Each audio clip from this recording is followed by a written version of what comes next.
Would you want your government, whatever government you live under, to generate pictures and videos on social media using artificial intelligence? That's what we're talking about today. I'm Nick Espinoza, your chief security fanatic, and let's dive into this because I personally think that governments should not be using artificial intelligence for images and videos. Now, MIT Technology Review had a really interesting write up on this, and James O'Donnell, the author of this, basically put out quite good information. We're going to crib a little bit. And then I'm going to dive in. But if you didn't know, the US Department of Homeland Security, aka DHS, is using AI video generators from both Google and Adobe to make and edit content shared with the public. This is according to a new document. Now, I'm going to do my normal preamble that says cybersecurity is agnostic from politics, but we're not immune from it. And I do not care what your political beliefs are, if you are for or against all of the actions that DHS has taken under the Trump administration or previous administrations as well. The point here is to talk about the artificial intelligence side of this issue. So, this is also coming as US immigration agencies have been flooding social media with content to support President Trump's deportation agenda, some of which appears to be made by AI. Now, this document that was released the other day provides an inventory of commercial AI tools that DHS is using for tasks ranging from generating drafts of documents to managing cybersecurity. I don't necessarily mind them generating documents using artificial intelligence or first drafts of documents, providing obviously there's human intervention to make sure that they are accurate.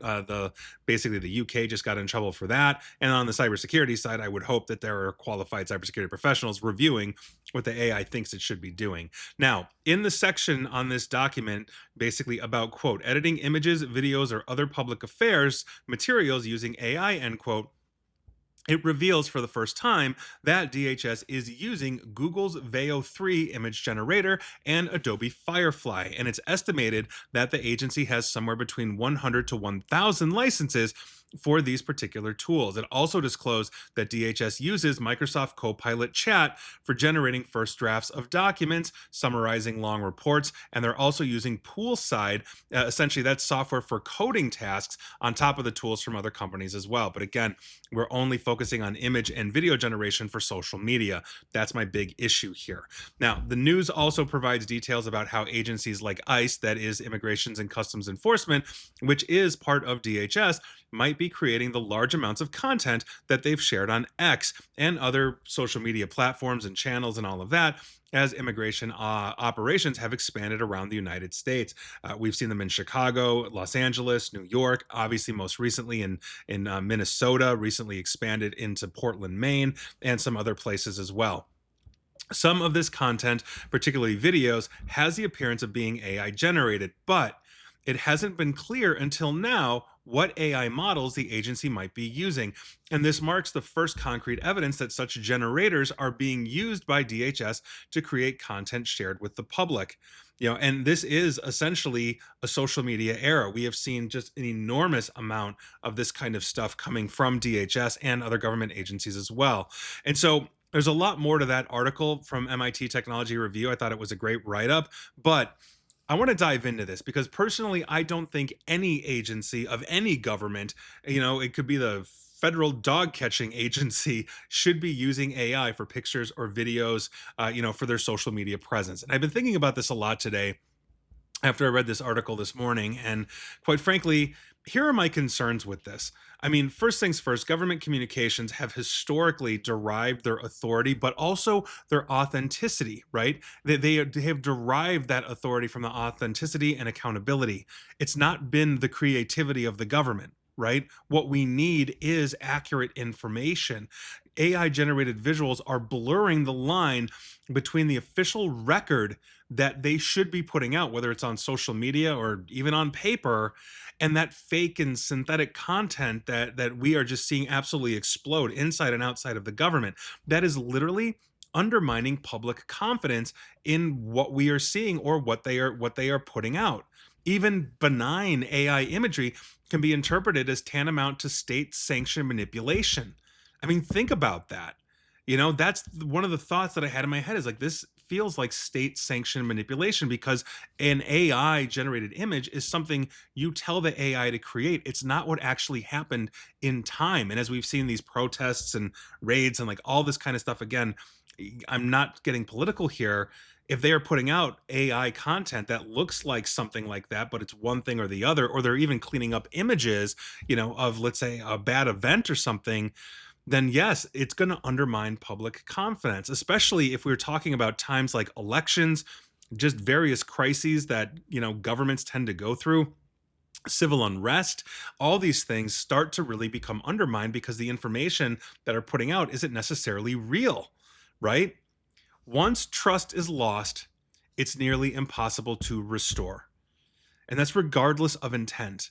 And I think that's a huge, huge thing. And on top of it, we have the disinformation and misinformation problem this has created. We've seen foreign intelligence agencies left and right do this, and now the AI can crank it out 24/7, 365. Generative AI systems hallucinate, and they hallucinate everything from context to symbols to uniforms to signage, environments that like appear real, but they're factually wrong. And that's a big issue for any government agency to put these things out. Visual errors spread faster than corrections, right? And that's an issue. So they're weaponized, and they're typically weaponized by adversaries of, let's say, the United States in this case, or if it's coming from another country, whatever adversary that country has. Foreign influence operations actively reuse government looking AI imagery to fabricate narratives.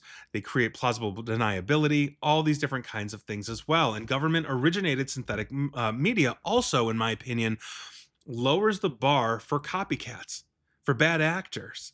Like, this is a huge problem. And then there's other factors on top of it as well, like legal, record keeping, evidentiary exposures, like all of these different kinds of things that goes into this because the government has records acts to ensure that they're transparent, that they're accurate, that they're not putting things out there that could be misinterpreted. And that's what we see, right? Adversaries can study AI generated government content to reverse engineer things like messaging strategy, right? I mean, on top of it, tone. Think about the tone, the priorities, all of that.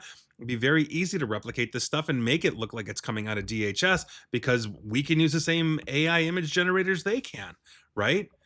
Not to mention, if I'm thinking about this, government runs on accountability, but it's human accountability, right? And so if the AI is generating it, everybody can point the finger at everybody else and who did this and what, and it's a huge issue.